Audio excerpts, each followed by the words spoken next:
I'm here because I am a roaring lion crying out righteousness. Listen, I told you that once the indictments start falling against Tribulation Trump, that you're not going to be able, if somebody discovered a cure for cancer, they're going to have to wait until all these, Fannie Willis has indicted, and Jack Smith of the Department of Justice Special Prosecutor, Special Counselor, and Alvin Bragg here in New York. And they've finally done their indictment and run their trial, because this is going to dominate the news. You ain't going to hear nothing. People are going to die. People who could get medicine to cure cancer ain't going to hear about that now, because all you're going to see in the news is what's happening. And happening right here in New York City now. The District Attorney Alvin Bragg has had a grand jury purpose to indict Donald Trump for his escapade with Stormy Daniels going back in the year 2006, and where Michael Cohen was involved in paying some $130,000 in hush money to Stormy Daniels, and it was allegedly used as a campaign attachment or something of that nature that now, as a misdemeanor, can potentially become a felony. And Alvin Bragg is going head over heels into indicting Trump. But here, now, the Trump and Michael Cohen, who used to work together, they worked together for years, have become really, they are against one another. And Michael Cohen, who went to jail, served a couple of years up in Otisville Federal Prison because of his involvement with the paying off the hush money of Stormy Daniels. And now Trump has found an attorney, a fellow by the name of Robert Costello, who at one time had a quasi-legal retainer-type relationship with Michael Cohen. Michael Cohen never truly retained him, but in the conversations that now is going to go forward, playing out here in New York City, is that Michael Cohen gave Robert Costello, waived his private, his attorney-client rights. I don't know how you do that if you don't have an attorney, if you don't have a retainer. However, I understand that Costello is going to be a rebuttal. This is a surprise witness that comes in at the very last moment, because Friday night, Saturday, Trump tweeted he's going to be arrested tomorrow, which is Tuesday here in New York. But don't look like that arrest is going to happen, and it was not necessarily supported by any documented information or any proven leaks. Trump just kind of got out there and said it, but it looks like the case is still building. So what I'm going to do is that Michael Cohen was on one of the television broadcast on yesterday. I hate to have to bring up all these old liberal people from the CNN and MSNBC. I know how they, I know how you feel about them. I feel, but they got the story. And if you can't get this from Fox, you got to go to Fox's competitor, because Fox ain't going to tell you about what Michael Cohen is doing. They ain't going to tell you, they're not going to talk about the indictment because they don't want to, anyway. So I got to go to their competitors, MSNBC and CNN. Our Miss Engineer, bring up this conversation, what Michael Cohen had to say on yesterday. The man who pled guilty, went to prison, and wrote 2 bestseller books since admitting his role in the payment of the $130,000 to Daniels is joining me now. Michael Cohen, welcome back. It's good to have you on the broadcast. Right out of the gate, let me ask you, if Trump is indicted in this case, would it be a vindication for Stormy Daniels as well as for you? Well, that's a question that you would have to ask Stormy. As far as answering for myself, something that I stated outside the court. Alex Witt looks like Stormy Daniels. All white people look alike. Pastor, you're racist. Come on, man. Give me an opportunity to tell a joke every now and then. But Alex Witt looks like Stormy Daniels a little bit, don't you think? Go back. Go ahead, Miss Angie. Go let it rip. Go ahead. Don't back it up. Let it rip. House at 80 Center Street was that this is not about a vendetta. This is not about, as my book, revenge. This is about Donald Trump being held accountable for his own dirty deeds.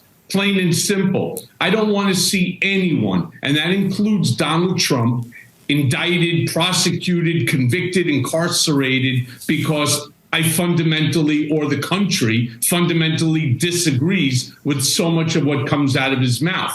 I want to see him held accountable for charges that he's guilty of. So you want to separate the man from the president? Correct. Don't she look like? Don't she? Don't okay. She, don't Let me ask you like, about. Don't she look like Stormy Daniels? Stormy Daniels in drag. or disguised rather than untrue. Go ahead, Ms. Cynthia. Don't pay no attention to me. Go ahead. The process, because you've been through it, being arrested, being booked. Describe that for us. And do you think it'll be the same for Trump? Is he if he gets indicted? I mean, if he surrenders, is there any point where he will just, by way of routine, be handcuffed, fingerprinted, placed in a cell where usually there are no Secret Service agents? And by the way, you know him very well. How do you think he will react to this experience?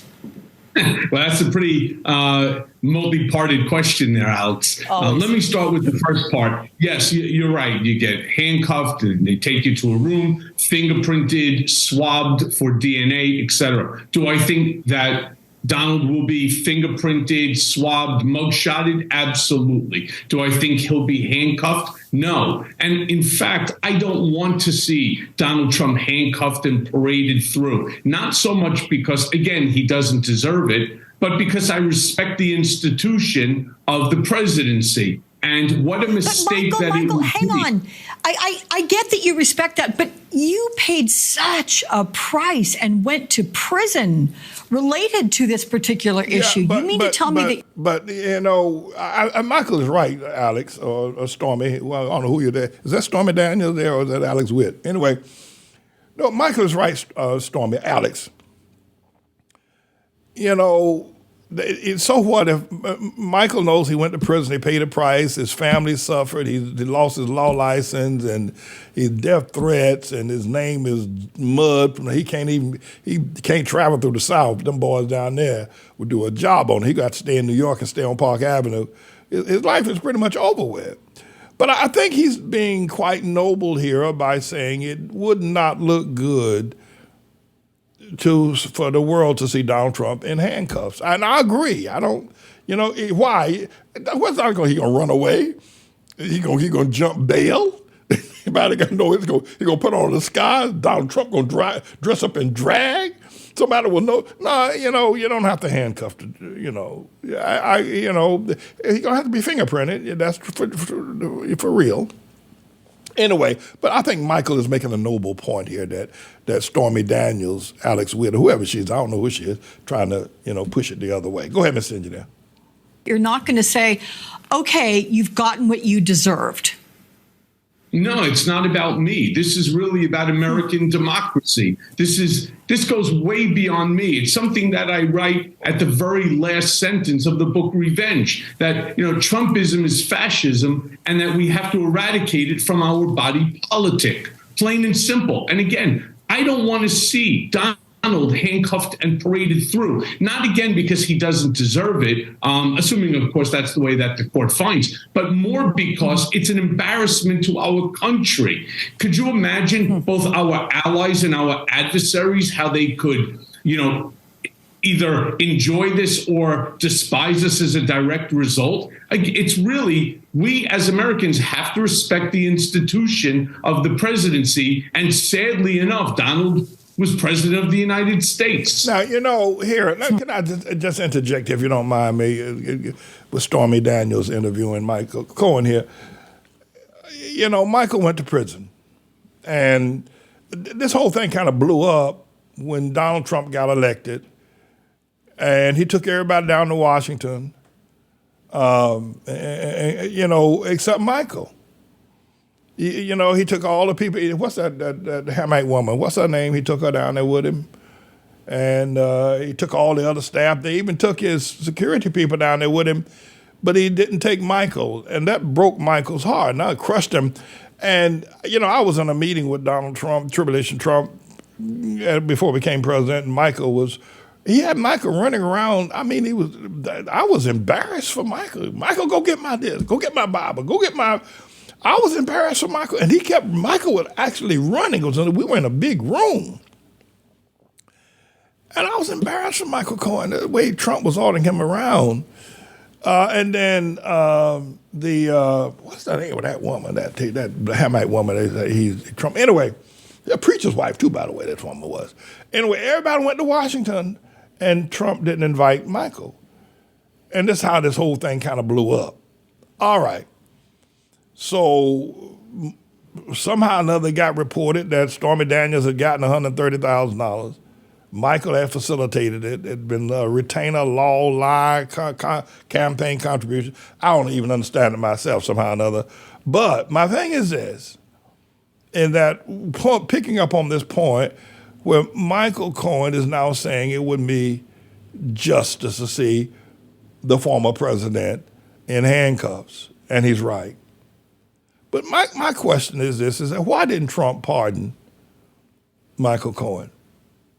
And because he could have kept him out of jail and could have stopped a lot of the testimony. You know,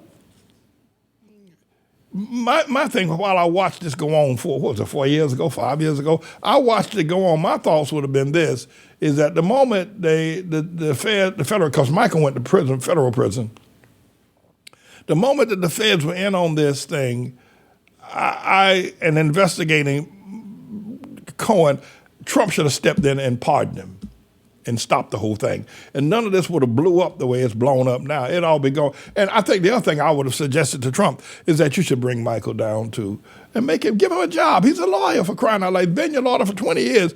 Give him a job in the White House. Give him some kind of you gave that crazy Giuliani, well, you didn't really give him a job. But bring Michael to Washington. I still don't understand what was going on between Trump and Michael Cohen.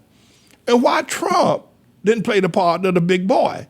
What I would have done is that I would have said, okay, listen, what have I got against you, Michael? Whatever. I don't know what the story is. Who knows what it was?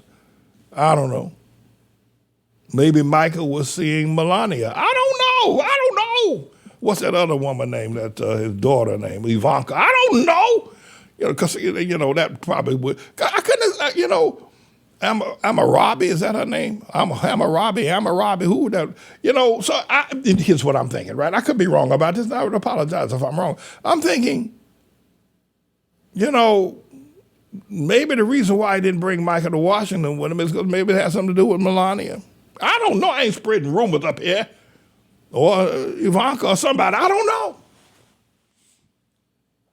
I can't think, he was a bad lawyer?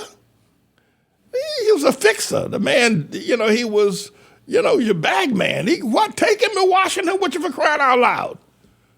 But Trump blew it. I think if there's one major mistake, a lot of people, okay, the January 6th event, all right, okay, the storming of the Temple of Democracy and the documents down I don't really care about the documents down at Mar-a-Lago. Trump done sold that information to Kim Jong-un, Xi Jinping, and Vladimir Putin and a bunch of others. He'd probably sell it to me if I wanted it. So I forget about that.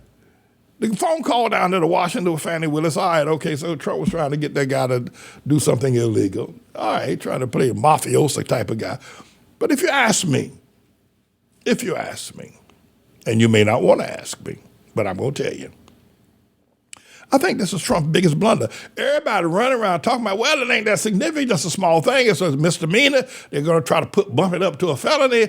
Why would the first indictment come from something about a porn star and hush money and a lawyer and a fixer? That's not worth it. It ought to be something more dramatic. If the former president, the first time in the history of America, a president gets indicted, it's about a porn star and but that's what it's about.